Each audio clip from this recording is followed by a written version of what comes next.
미국이 일본과 전쟁이 일어나서 미국이 쳐들어간 게 아니고 일본이 싸움을 걸었죠. 그래서 처음에 전쟁을 하려고 준비하는데 국력적으로 봤을 때는 미국이 일본보다 20배가 국력이 높다고 생각을 했습니다. 그리고 제일 자신감이 넘쳤던 것은 자신감하고 믿음하고 구별해야 됩니다.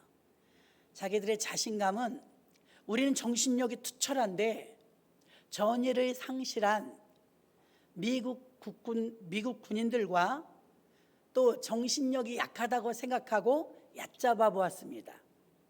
전의를 상실하고 정신력이 약한 미국 군인들에 비해서 우리 일본 군인들은 정신력이 무장됐다. 그래서 이길 수 있다고 정보를 모으고 회의를 통했어도 일본이 미국을 이길 수 있다는 생각하에 전쟁을 시작했습니다. 전쟁은 미국이 이겼죠. 전문가들의 말에 의하면 쓸모없는 엉뚱한 정신력 무장으로 인해서 아까운 젊은이들의 많은 생명을 잃었다고 이야기하며 절대로 전쟁은 이길 수가 없었는데 애초부터 이길 수가 없었대요. 왜 그러냐면 성경에 보면 300명의 용사를 가지고도 13만 5천 명을 이긴 적이 있습니다. 숫자로 이길 수 있다고 미국이 판단한 건 아닙니다.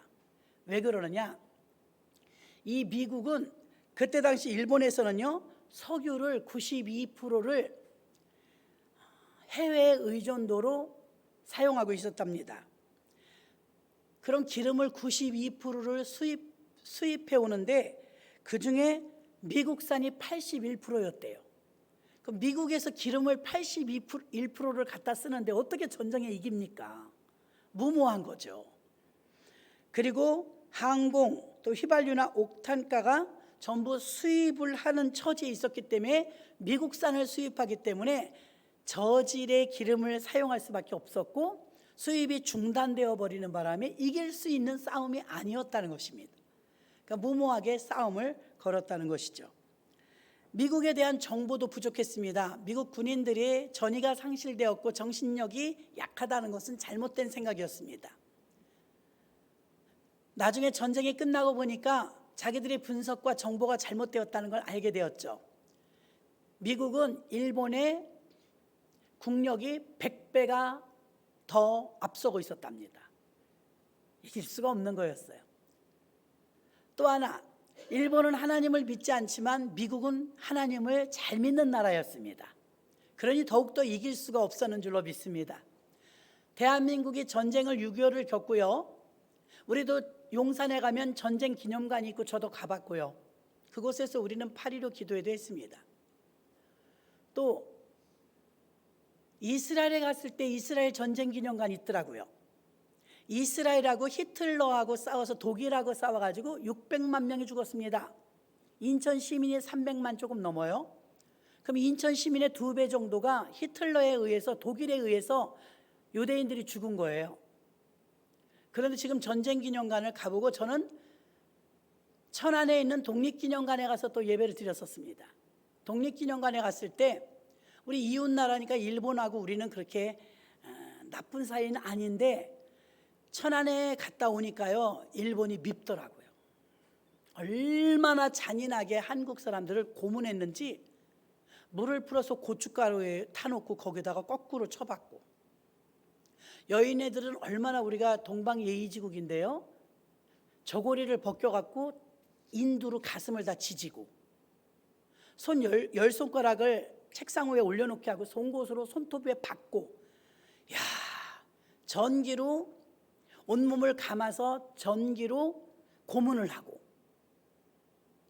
정말 저는 그 고문한 그 현장들 그대로 미니어처로 해놨는데요, 인형으로 해놨는데 막 가슴이 너무 답답하고 아팠어요. 그러니까 일본이 정말 더 싫더라고요. 그걸 일제시대 때 겪은 분들은 치가 떨릴 것 같더라고요. 그렇게 36년을 살았어요. 근데 우리나라 전쟁기념관하고 6.25를 겪고 나서도 우리가 이스라엘이나 일본을 보면요, 일본도 우리는 오늘이 광복절이지만 일본은 종전 기념일이래요. 종전. 그러니까 전쟁이 끝났다. 근데 일본은 전쟁을 지고 나서 서점에 책이 100몇 권이 전쟁에 관한 것 분석하고 잘못됐고 되돌아보고 참회하는 그런 내용의 책들이 그렇게 많이 출간됐는데 우린 6.25를 겪고 나서도 별 감흥이 없어요. 몇 개의 책이 안 나왔어요. 또 이스라엘은 독일에게 그렇게 600만 명이나 죽었는데요, 전쟁기념관에 들어가니까 액자에 이렇게 써놨어요. 제가 글은 못 읽지만 가이드가 알려줬어요. 뭐라고 썼냐면 독일에게 히틀러를 통해서 600만 명이 죽었는데도 용서는 하되 잊지는 말자, 이렇게 써놨어요. 야, 가슴이 뭉클하더라고요. 멋있다. 용서는 하되 잊지는 말자. 우리도 일본에 대해서 그렇게 생각해야 됩니다. 용서는 하되 잊지는 말아야 됩니다. 그럼 잊는 것과 잊지 마는 것과 무슨 차이가 있을까요?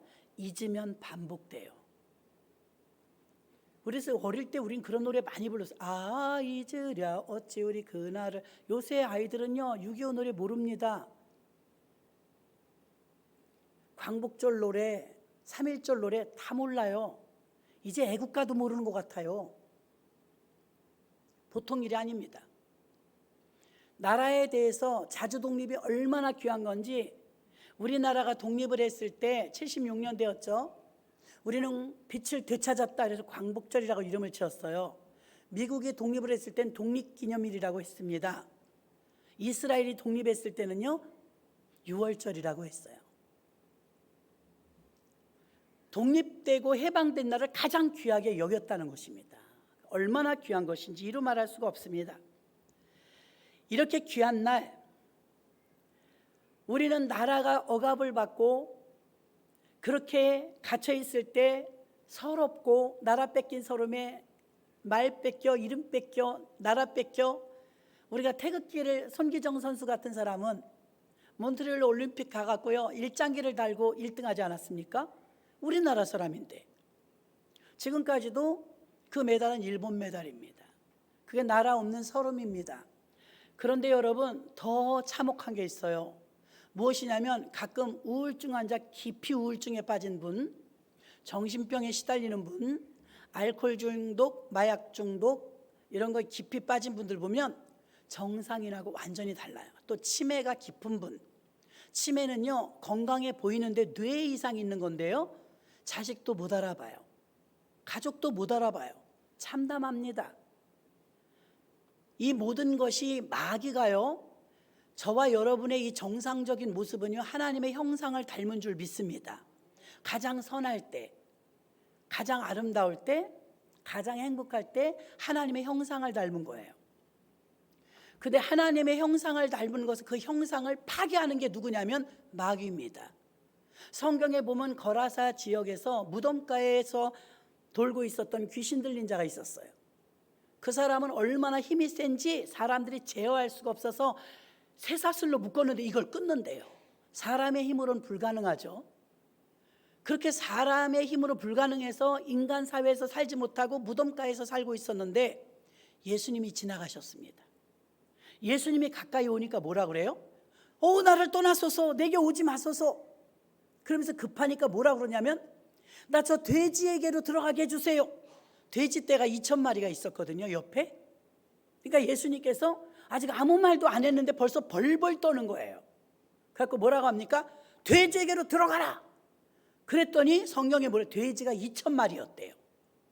그것을 우리는 군대막이라고 합니다. 한 사람에게요 귀신이 2,000마리도 들어갈 수가 있는 거예요.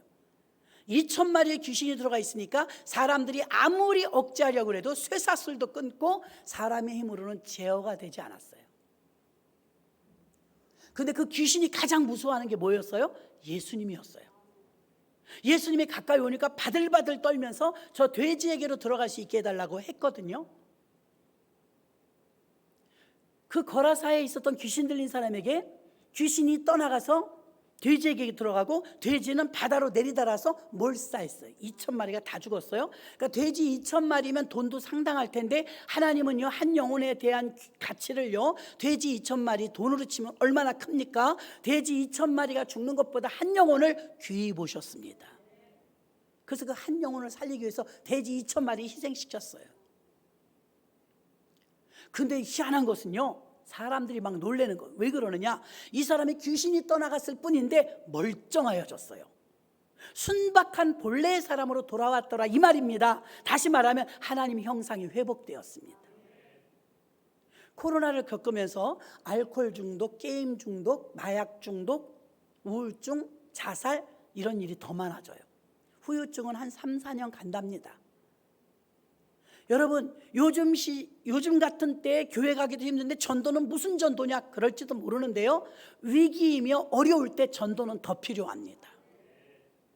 얼마나 필요하냐면 하나님의 형상에서 자꾸 탈피되어지고 하나님의 형상이 자꾸 파괴되는 것은 우울증이며 게임 중독, 마약 중독, 알코올 중독, 이런 중독이란 말은, 중독은 왜 중독이 될까요? 왜 중독이 되죠? 적당히 해야지. 적당하면 중독이란 말을 안 합니다. 중독은요, 피난처가 없을 때 가는 데가 중독이에요. 자기 힘으로 감당할 수 없는 모든 상황이 됐을 때 술을 많이 먹으면 알코올 중독, 마약을 함께하면 마약 중독, 게임에 빠져버리면 게임 중독. 문제는 하나도 해결이 안 되는데 그 잠깐 탈피하게 되죠. 피난처로 삼는 게 중독입니다. 중독의 원인이에요. 그런데 성경은 뭐라고 말합니까? 수고하고 무거운 짐진 자들아 다 내게로 오라. 내가 너희를 편히 쉬게 하리라. 예수님을 피난처 삼아야 되는데 알코올, 게임, 마약 이런 것들을 피난처 삼으니까 그렇게 중독자가 되어서 더 피폐해지죠. 하나님 형상이 더 망가지는 거예요. 자, 나사로라는 사람이 죽었습니다. 부모도 없이 3남매가 살았는데 제일 오빠가 죽었어요. 가장이죠. 그런데 예수님이 오셔서 보니까 이미 죽었네요. 죽은 지 나흘이 되었대요. 그래서 시신에서 냄새가 났습니다. 근데 예수님께서 성경에 딱 3번 우셨어요. 그 3번 중에 한 번이 나사로의 무덤 앞이었어요. 통분히 여기시며 울었대요. 사랑하는 친구 나사로가 죽어서 불쌍해서 운 것이 아니라 아직 죽을 때가 되지 않았는데 사망 권세가 낚아챈 것이 억울하고 속상하다, 이 말입니다. 그래서 무덤가에 가서 굴을 옮겨놓으라 하고서 뭐라고 하셨습니까? 나사로야 나오라. 할렐루야. 나사로야 나오라 외쳤을 때 삼배로 둘둘 감아서 죽은 시신이 벌떡 일어나 뚜벅뚜벅 걸어서 나온 줄로 믿습니다. 예수님은 하나님이시기 때문에, 창조자이시기 때문에 예수님의 말씀에, 그 목소리의 힘과 능력이 죽은 시신을 살려낸 줄로 믿습니다. 왜? 죽을 때가 되지 않았는데 사망 권세가 끌어갔기 때문이죠. 우리나라는요, 복음이 들어온 지는 135년 되었지만 참 죽을 짓을 많이 했어요. 우상 숭배했죠. 또 아주 우매합니다. 하나님의 복음을 받아들이지 않고 거역했죠. 귀신을 섬겼기 때문에 조상 대대로 내려오도록 조상막이 있죠. 그 모든 결박 안에 갇혀 있었던 우리 조선을요, 복음이 들어와, 빛이 들어와, 예수 그리스도가 빛인 줄로 믿습니다. 빛이 들어와서 살리는데 모두를 살려냅니다. 어떻게 살려내느냐? 빛이 오므로 어둠과 조상마귀와 우상 숭배했던 모든 결박, 매어있던 것들이 끊어진 줄로 믿습니다. 지금은 광복을 맞이해서 해방을 맞아서 기뻐하지만 죄와 사망과 우상에 매어있는 자들이 우리 주변엔 많이 있습니다. 그런 자들에게 가서 복음을 증거하여 예수를 전해주어서 예수를 소개해서 예수를 영접하게 만들어 그 모든 올가매었던 쇠사슬과 같은 것들이 끊어지게 하는 역사가 전도인 줄로 믿습니다. 반드시 해야 될 일입니다. 그런데 우리가 예수를 믿으면서도 생명의 가치, 영혼의 가치, 구원의 가치를 모른다면, 무관심하다면 그 사람은 전도에 소극적일 수밖에 없고 전도의 열정이 있을 수가 없습니다. 마태복음 13장 44절에 보니까 천국은 마치 밭에 감춘 보화와 같으니 사람이 이를 발견한 후 숨겨두고 기뻐하여 돌아와서 자기의 소유를 갚아라 그 밭을 샀느니라. 예수님께서는 천국의 가치를 감추어진 보화라고 말하고 있습니다. 보화를 발견한 사람은 자신의 소유를 다 팔아서 그 보화가 들어있는 밭을 산다 이 말입니다. 천국의 가치가 너무나 귀하기 때문에 다른 것을 포기하고 천국을 잡았다 이 말인 줄로 믿습니다.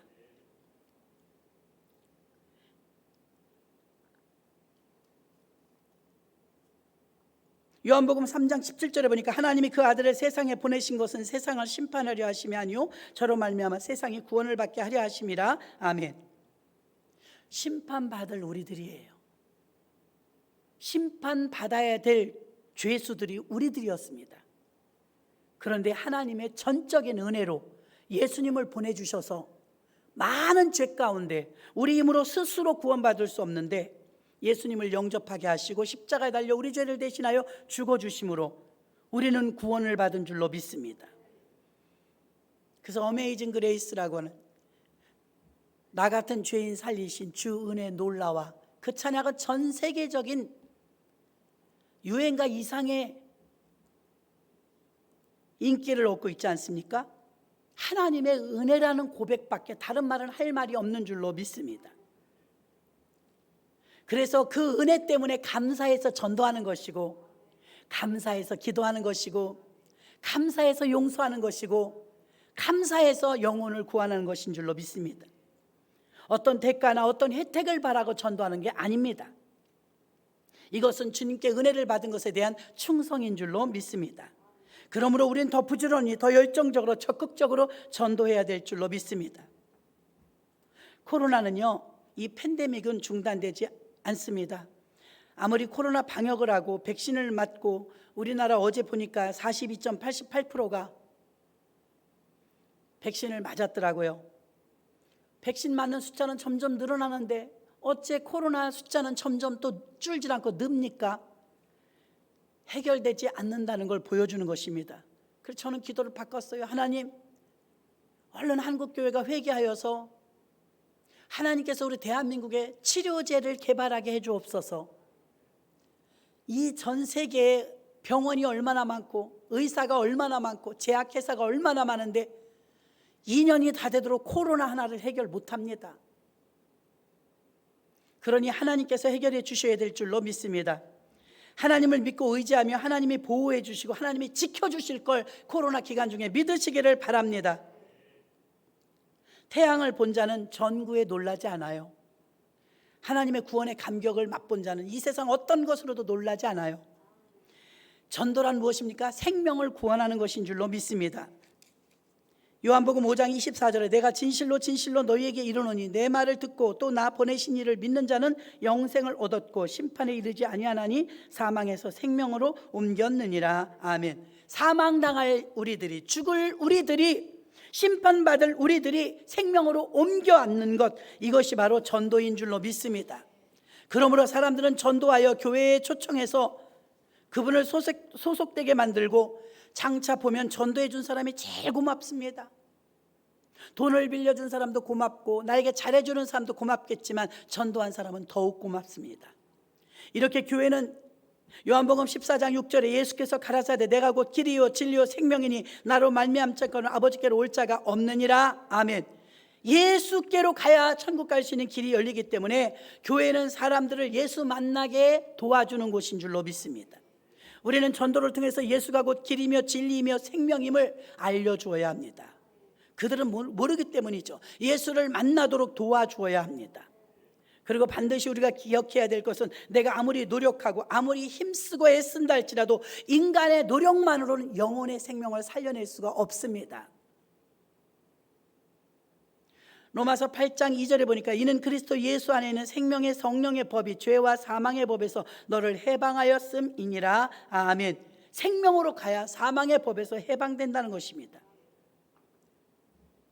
대부분의 많은 사람들이 물질에 결박이 당해 있어요. 질병에도 결박당해 있어요. 악한 영의 결박을 당해 있습니다. 예수의 능력으로 결박이 끌어집니다. 예수의 복음이 해방과 자유를 줍니다. 복음을 들은 모든 사람들의 모든 얽매였던 죄의 결박과 여러분을 꼼짝달싹 못하게 만드는 모든 결박을 끌어낼 줄로 믿습니다. 복음을 들은 사람들을 얽매였던 모든 죄의 결박들이 자유와 해방을 경험하게 되는데, 이 새 생명이 부여되는 이 구원의 역사가 전도인 줄로 믿습니다. 지금 이 나라에는 온통 코로나로 인하여서 팬데믹의 두려움과 불안, 스트레스, 심리적 공황장애들이, 경제적 어려움과 더불어 가정의 심각한 문제들이 돌파구를 찾지 못하고 헤매고 있습니다. 이들은 지금 편안하지 못합니다. 그들에게 자유와 기쁨을 줄 것은 오직 복음밖에 없는 줄 믿습니다. 전도에서 예수를 만나 모든 죄의 결박과 사망의 결박에서 해방되고 참 자유를 느끼며 생명의 역사가 일어나 코로나 때 이 쪼여오는 압박감 속에서 자유함을 누릴 수 있도록 예수를 소개해 주어야 합니다. 또 타락한 세상에서 구원받기 위하여서 우리가 빛과 소금이 되고 변화되고 갱신되어야 합니다. 여기 무서운 말씀이 있습니다. 로마서 1장 28절에서 31절 보니까 이 세상은 점점 완악해지고 있죠. 잔인하고 파괴적으로 변하고 있어서 파괴주의라는 말이 반달리즘입니다. 반달리즘 사회가 되어서 하나님 없는 세상을 만들고 있습니다. 많은 사람들이 하나님 없는 세상을 좋아합니다. 하나님이 없었으면 좋겠다고 생각하고 하나님 없이 살려고 합니다. 오늘 로마서 1장 28절로 31절은 이 상태를 그대로 대변해주고 있습니다. 또한 저희가 마음에 하나님 두기를 싫어하며, 지금 대한민국의 82%의 국민들은 마음에 하나님 두기를 싫어해서 무신론주의자들입니다. 마음에 하나님 두기를 싫어하면 어떤 일이 일어나느냐? 하나님께서 저희를 그 상실한 마음대로 내어버려 두사, 자, 이 코로나 재앙과 기근과 지진과 홍수와 이런 천재지변들은요, 하나님이 일으키시는 게 아니라 하나님이 그냥 방관하실 때가 있습니다. 이런 재앙이 일어나도 하나님이 해결해 주시고 하나님이 다 주관하시는데 하나님이 방관해요. 중국에 지금 홍수로 인해서 엄청난 피해를 보고 있는데 깜짝 놀랐어요. 큰일 났더만요. 또 스웨덴, 스페인 이런 데는 보면요, 탁구공만한 우박이 막 내려서 작황물들 다 없애버렸습니다.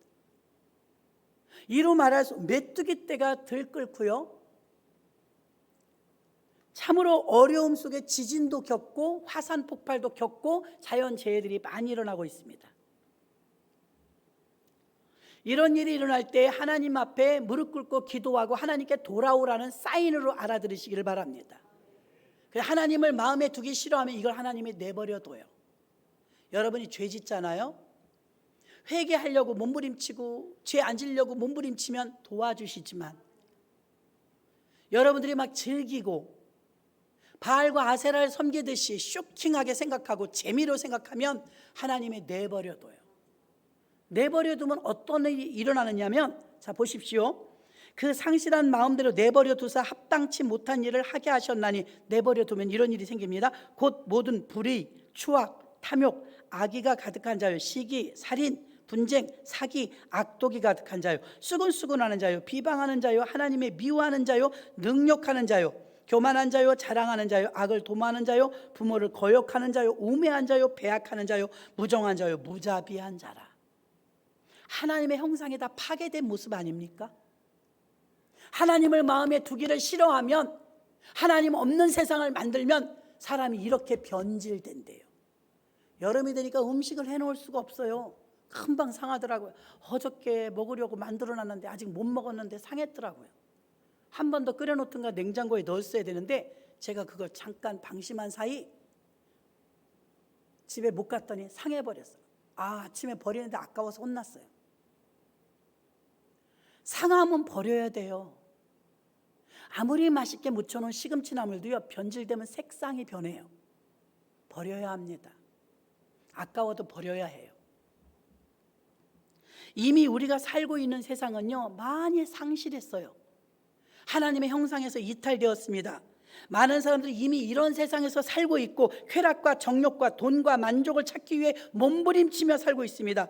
젊은이들마저도 이 늪과 같은 곳에 계속 빠져 술, 마약, 도박, 게임에 빠져서 결국 하나님 형상이 깨어져 불쌍한 영혼으로 타락되어 버려 마치 집 나간 탕자의 모습처럼 허무함과 불안감에 덮쳐 절망의 사회를 살고 있습니다. 누가복음 15장 16절에 보니까 저가 돼지 먹는 쥐업 열매로 배를 채우고자 하되 주는 자가 없는지라. 부잣집 둘째 아들이었던 이 사람이 아버지 싫다고 떠나니까 참담한 상황이 펼쳐져서 이스라엘 유대인들에게는요, 최고로 먹지 않는 음식이 돼지예요. 그런데 돼지가 먹는 쥐업 열매를 먹을 정도로 나락으로 떨어졌다니 참담한 상황이라는 걸 알 수가 있습니다. 탕자가 돌아왔을 때 무슨 일을 한 게 아닙니다, 여러분. 돌아왔는데 아버지 집에 갔더니 날 하인으로라도 써주세요, 밥이라도 실컷 먹게, 그런 낮아진 마음으로 왔는데 아버지는요, 그 냄새나는 아들을요 맨발로 달려나가 부둥켜 안고 싹 씻겨가지고 송아지 고기를 해서 잔치를 베풀고 새 옷을 입히고 가락지를 끼우고 아들의 신분을 회복시켜 주었습니다. 우리가 잘 되기 위한다면 우리 마음이, 저 멀리 떨어져 있던 마음이 아버지께로 돌아와야 돼요. 다른 게 죄가 아니에요. 나는 똑바로 살았는데, 열심히 살았는데 왜 이런지 모르겠다고 열심히 산다고 되는 게 아니에요. 아버지께로 돌아와야 합니다. 이 탕자는 아버지께로 돌아왔을 뿐인데 모든 것이 회복되었어요. 요한복음 3장 16절에 하나님이 세상을 이처럼 사랑하사 독생자를 주셨으니 이는 저를 믿는 자마다 멸망치 않고 영생을 얻게 하려 하심이니라. 아멘. 얼마나 이 세상을, 우리를 사랑했으면 독생자를 보내주셔서 영생 얻도록 영원히 사는 생명을 주셨으니 이 영원히 사는 생명을 전달해 줄 수 있는 유일한 길은 전도인 줄로 믿습니다. 홍수가 나고 지진이 나고 고난과 시험과 환난이 나고 재난이 나도 하나님이 내버려 둘 때가 있어요. 깨달을 때까지, 아버지께 돌아올 때까지, 회개할 때까지. 어떤 의미로는 이거 대재앙 아닙니까? 팬데믹은, 코로나 팬데믹은 재앙입니다. 아버지께로 돌아오라는 뜻인데 오히려 예수 믿는 저와 여러분들은 이 코로나 기간을 하나님의 카이로스의 시간으로 만들어 하나님과 깊이 관계를 맺는 기회로 만들어야 될 줄로 믿습니다. 그렇게 되지 않으면 코로나는 많은 아픔과 상처기만 내고 끝날 것입니다. 그런데 오히려 전화위복이 되어서 이 기회를 통해서 예배다운 예배, 기도다운 기도, 하나님의 자녀다운 자녀가 된다면 우리는 업그레이드가 되어질 줄로 믿습니다. 교회와 세상과 교회가, 우리가 전도하지 않으면 어떤 일이냐? 교회와 세상과 교회가 단절됩니다. 교회도 고립되고 세상도 고립돼서 교인들은 구원만 받을 수 있을지 모르지만 세상은 멸망을 당합니다. 우리가 전도하지 않으면. 코로나 때문에 어려움을 겪고 있지만 오히려 이때를 전도의 기회로 삼는다면 하나님은 이렇게 어려운 때 본질을 잃어버리지 않고 전도하고 기도하고 회복하려고 몸부림치는 교회를 반드시 들어서실 줄로 믿습니다. 코로나를 통해서 하나님이 카이로스의 시간으로 만들어 주실 줄로 믿습니다. 그래서 선한 영향력을 끼치는 교회가 되어져 변화와 갱신과 변혁을 가져오며 한국교회가 복음이 들어온 이후 가장 큰 위기를 겪고 있습니다. 이러다가는 복음의 문이 닫히고 전도의 문도 봉쇄되어 스스로 교회들이 쇠퇴할까 두렵습니다. 어떻게 하면 교회가 더 업그레이드가 되어지고 더 변화되어지고 더 부흥할 수 있는 길로 바뀌어질 수 있을까요? 오늘 본문의 배경은 그것을 답으로 말해주고 있습니다. 1절부터 3절까지 보니까 바울에게는요 아주 좋은 동역자가 생겼어요. 그것은 디모데였습니다. 좋은 동역자가 생겼는데 이 동역자로 인해서 문제가 생겼습니다. 무슨 문제입니까? 유대인들은 지난주에도 말씀드렸지만 신본주의여 신정국가이기 때문에 하나님이 통치하십니다. 그런데 우리나라도 얼마 전까지만 해도 단일 민족이었어요. 백이 민족이었습니다. 지금은 그렇지 않습니다. 지금은 외국인 근로자들이 많이 들어와서 외국인들과 결혼하여서 혼혈 아이들이 많이 나왔습니다. 더 이상 우리나라는 이제 단일 민족이 아니에요. 이스라엘도 오직 신본주의요 유대인들로, 정통 유대인들은 태어난 지 8일이 되면 할례를 받아요. 지금의 포경수술과 같은 것입니다. 그게 언약 백성이라는 표징이에요. 남자아이가 태어나면 할례를 받는데 이스라엘 백성들은 할례 받은 걸 자랑스럽게 여겼습니다. 선민이라 이거예요. 선민. 그게 표니까요. 그런데 디모데는 가정사가 복잡해요. 어머니는 유대인, 아버지는 헬라인. 아버지가 외국인이었기 때문에 혼혈인이었습니다. 그러니까 디모데가 아버지가 외국인이었기 때문에 할례를 안 받았어요. 아버지가 이스라엘 백성이었다면 법대로 할례를 받았을 것입니다. 디모데가 어머니가 하나님을 잘 믿으니까 어려서부터 모태신앙으로서 3대 4대 하나님 믿으니까 디모데가 하나님 잘 믿었어요. 근데 할례를 받지 않았어요. 바울과 만나가지고 이제 동역자가 되었는데 열심히 일 좀 하려고 그러니까 딱 걸리네요. 뭐가 걸려요? 디모데는 할례를 받지 않았습니다. 교인들이 막 수근수근하기 시작하는 거예요. 디모데는 할례를 받지 않았습니다. 우리는 할례를 받았습니다. 할례도 받지 못한 사람이 우리 주의 종이 될 수 없습니다. 이게 문제가 자꾸 커지는 거예요. 사실은 예수님이 십자가에 달려 죽으신 피값으로 구원받는 건데, 믿음으로 구원받는 건데, 이때는 지금 21세기 교회잖아요. 이때는 1세기 때 교회는 아직 정립이 안 됐어요. 신학적 정립이. 그러니까 말이 많고 탈이 많은 거예요. 음식 먹는데도 계속 걸려요. 돼지고기를 안 먹잖아요, 이스라엘 사람들은.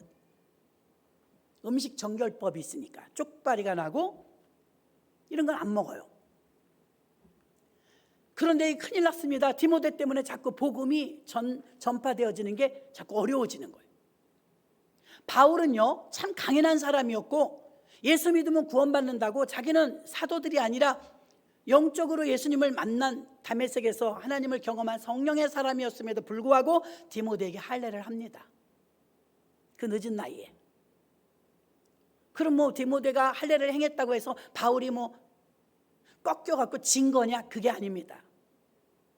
그 이유는 이렇습니다. 구원받는 조건은 예수 믿는 것이지만 할례가 이스라엘 백성들처럼 생각하는 것처럼 구원의 조건이라고는 생각 안 합니다. 할례가 구원의 조건은 아니지만 복음을 전하는데 걸림돌이 돼서는 안 된다. 그래서 제사상에 올라갔던 음식을 먹으나 아니 먹으나 상관이 없지만 나는 믿음이 연약한 자들 때문에 제사상에 올라가는 음식을 안 먹겠노라. 바울은 그랬습니다. 음식은 선한 것입니다. 이방인의 제사를 드렸던 음식을 먹지 않겠다고 했습니다. 부정타서가 아니라 그로 인해서 믿음이 연약한 자들이 수근수근하며 믿음이 혼돈이 올까 봐 아예 안 먹었다는 것입니다. 그래서 디모데의 할례도 이런 의미에서 구원의 조건은 아니지만 복음이 전파되는데 방해가 되지 않게 하기 위해서 뒤늦으나마 디모데에게 할례를 행한 줄로 믿습니다.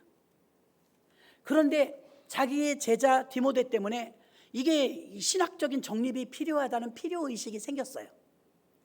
그래가지고 바울이 먼 길을 떠납니다. 어디로 갑니까? 본교회. 유대인들만 다니는 예루살렘 본교회. 총회로 갑니다. 지금으로 말하면 총회장님이 예수님의 친동생 야고보였습니다. 가갖고 회의를 해요. 사도행전 15장에 보면 그 결과가 나옵니다. 회의에 대한 결과는 중요했어요. 사도행전 15장 19절로 20절. 그러므로 내 의견에는 이방인 중에서 하나님께로 돌아오는 자들을 괴롭게 말고, 할례를 또 함으로 괴롭게 말고, 다만 우상의 더러운 것과 음행과 목베어 죽인 것과 피를 멀리하라는 편지하는 것이 가하니.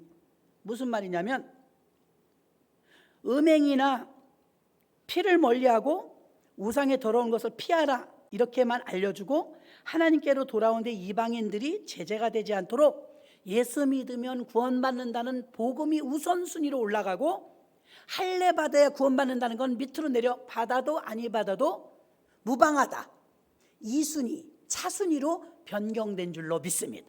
이건 굉장히 중요했어요. 이 시점에서 이런 교리와 이런 법칙의 규정이 딱 세워지니까 그 앞으로 신약교회가 100여 교회가 세워지는데 마음껏 전도할 수 있었는 줄로 믿습니다. 우리 교회도 새신자들이 와서 정착하고 마음껏 예배드리고 예수 믿는데 걸림돌이 될 만한 규례나 규칙이 있다면 과감하게 버려야 합니다. 그것이 예수 믿는 구원에 대한 비본질적인 것이라면 아무리 전통일지라도 저도 많이 고쳐야 된다 이 말입니다. 대한민국에 있는 이 5만 5천 개의 교회들이요, 우리는 분명히 1세기 때 이미 정립된 신학이 구원은 믿음으로 받는다고 되어 있는데 아직도 얼마나 율법주의에 우리가 갇혀 있는지 모릅니다. 권사는 그러면 안 돼. 장로는 이러면 안 돼. 누가 그랬어? 누가 교회는 그런 게 아니야. 물론 이런 전통을 무시할 수는 없지만 전통과 교리가 예수 믿는데 걸림돌이 된다면 이걸 오픈해서 문턱을 낮추는 건 굉장히 중요한 줄로 믿습니다. 이건 먼저 믿고 기득권자들인 먼저 믿은 이 예수 믿는 직분자들, 이들의 많은 배려가 필요할 줄로 믿습니다. 할례라는 규례로 짐을 지워서 괴롭게 하지 말라는 결정을 사도회의에서 예루살렘 교회가 내려줌으로 인해서 믿음 외에는 어떤 편견도 가져서는 안 된다는 정립이 생겨져 교회법, 이 규칙이 생겨나므로 이제부터 예수 믿는 사람들에겐 기준이 마련되었습니다. 일반 교회도 율법, 제도, 의식, 전통을 지키는 것이 상식화되어 있지만 초대 1세기 교회도 마찬가지였습니다.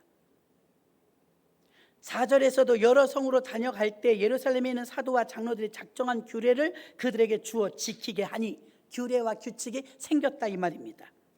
교회의 새로운 규칙이 시행되므로 복음이 우선순위라는 이 교리가 세워지므로 구원받는 사람이 믿음이 우선이라는 우선권이 교회의 기득권에서 기득권이 1순위였는데 율법이 1순위였는데 이제 할례와 율법 기득권자들이 1순위가 아니라 이제 구원과 복음이 1순위로 바뀐 줄로 믿습니다. 믿음이 굳건해졌다는 것은 5절에 봅니다. 마지막 절에 보면 이에 여러 교회가 믿음이 더 굳어지고 수가 날마다 더하더라. 이 말은 예전의 방법보다 새로운 방법이 나오므로 교회가 더 활성화되고 복음이 활성화되었다고 부응했다는 이야기인 줄로 믿습니다. 전통에 매여서는 안 된다는 것입니다. 지금도 교회에서 교리적 논쟁이 시작되고 전통에 매인다면 여전히 복음의 능력은 사라지므로 우리 교회도 의식 전환이 필요한 줄로 믿습니다. 교회의 최우선은 세상 사람들이 구원받을 수 있도록 교회가 성도가 변화되어야 합니다. 로마서 15장 1절에 보니까 우리 강한 자가 마땅히 연약한 자의 약점을 담당하고 자기를 기쁘게 하지 아니할 것이니라. 아멘. 선순위에 있었던 기득권자들이 배려하고 양보했다는 것입니다. 그래서 연약한 자들의 약점을 채워주었다는 것이죠. 믿음이 좋은 사람이든 연약한 사람이든 서로가 함께 배려하고 품어주고 사랑하는 교회가 되어서 세상 사람들을 더 많이 구원할 수 있는 길이 열렸고 초대교회가 칭찬듣는 교회였다는 걸 여러분이 사도행전에서 읽으셨을 것입니다. 칭찬받은 이유 중에 최고의 우선순위 무엇이냐면 섬겼다는 것이죠. 교회에서도 믿음이 성숙한 사람일수록 배려합니다. 섬깁니다. 마가복음 10장 45절에 인자에 온 것은 섬김을 받으려 함이 아니라 도리어 섬기려 하고 자기 목숨을 많은 사람의 대속물로 주려 함이니라. 아멘. 예수님도 섬기러 오셨습니다. 교회가 섬기는 교회가 되면 부흥합니다. 섬기는 게 우리 몸이 이골이 나도록 아예 배어 있다면 많은 사람들은 대접을 받고 싶어 합니다. 존중받고 싶어 합니다. 그러나 섬기고 낮은 자리에서 겸손하게 섬기면 하나님이 그 교회를 더 많은 자들이 들어올 수 있도록 교회를 부흥시켜 주실 줄로 믿습니다.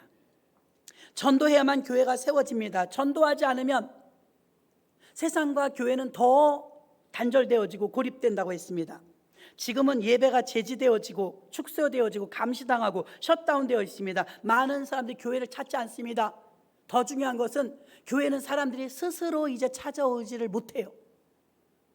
누군가 권면하고 안내하고 적극적으로 초청하지 않으면 알아서 스스로 나는 죄인이야 하고 교회 오는 사람은 없습니다. 예전에는 혹여 그럴 일이 있었지만 이제는 코로나를 겪고 나서는 스스로 교회 오는 일은 어려워졌습니다. 그래서 많은 교회들이 문이 잠겨져 있고요. 지금도 61%가 온라인 예배만 드리고 있습니다. 약 30%의 성도들이 빠져나갔습니다. 한국교회 최대 위기입니다. 전쟁을 겪을 때도 일제시대 때도 한국교회는 이렇게 어렵지 않았습니다. 지금은 보이지 않는 세균과의 전쟁 속에서 많은 것들이 바꾸어 놔버렸죠. 사람들은 말합니다. 예배도 드리기 힘든 이때 무슨 전도를 하냐고 말합니다. 투덜댑니다. 불평합니다. 그러나 우리가 알아야 될 것은 교회의 주권자는 하나님이시기 때문에 생명을 살리는 이 일에 몸부림치며 위험과 핍박이 온다 할지라도 눈물로 부르짖는 기도가 있다면 하나님은 그런 교회를 찾으실 것입니다. 문 닫아놓은 교회 주님이 오시겠습니까? 위험을 무릅쓰고 기도하고 예배하고 교회를 교회되게 하는 교회를 오시겠습니까? 여러분이 판단해도 알 수 있지 않습니까? 야고보서 5장 10절에 형제들아 주의 이름으로 말한 선지자들도 고난과 오래 참음의 본을 삼으라. 아멘. 선지자들도 다 고난을 겪었대요. 쉽지 않다는 걸 말합니다. 하나님은 들으셨고 보았기 때문에 하나님의 뜻대로 이행하시는 분입니다. 코로나 팬데믹은 교회들에게 하나님이 누구인가를 보여주는 하나님의 카이로스의 시간인 줄로 믿습니다. 잘못된 선택을 하면 잘못된 기회가 되는 것이고 하나님이 기뻐하시는 결단을 하면 오히려 이 때는 새로운 기회를 잡는 하나님의 쓰시는 교회와 인물들을 골라내실 줄로 믿습니다. 지금 교회들이 해야 할 일은 무엇인지 우리가 최고의 주신 이 기회를 잘 사용해서 영혼 구원에 집중하고 전도에 매진하는 교회가 되라는 것입니다. 전도는 보상을 바라고 하는 일은 아니지만 반드시 전도하는 자에게 하는 상급과 기쁨의 날을 맞게 상을 주십니다. 전도할 때 사람들이 살아나는 역사와 증거와 기쁨으로 교회가 활기를 되찾고 부흥이 일어나게 되는 줄로 믿습니다.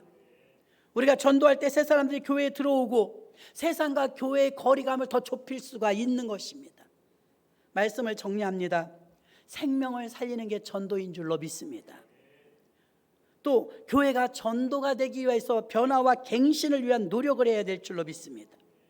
하나님이 기뻐하시는 전도를 통해서 하나님께 영광 돌리는 저와 여러분이 되시기를 주님의 이름으로 축원합니다. 하나님